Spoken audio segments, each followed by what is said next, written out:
What's up guys, Nasser here. Welcome back to my channel. In this video I'm gonna show you how to fix your keyboard not typing problem. So what to do in this case is opening device manager. We can do that by simply pressing the Windows key plus X and selecting device manager, or we can simply go to start, then right click there and selecting the device manager. We will wait till device manager opens after a little bit. So what to do now is going to keyboard. We will hit the arrow key and then we will select the device under it. Right clicking there will give us options. We have either update or uninstall. For now we will choose update and we'll select search automatically for updates.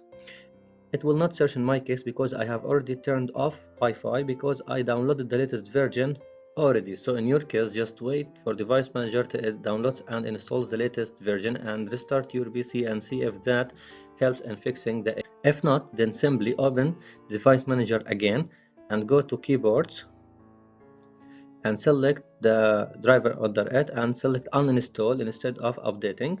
It might give you an option of deleting all drivers for this device. Select that option and then select uninstall. Restart your PC and see if that fixes the issue, and hopefully it will. So this is it for this video. I hope you help me as well by clicking the subscribe button as well as the like button. And for now, bye bye guys. See you with the next one.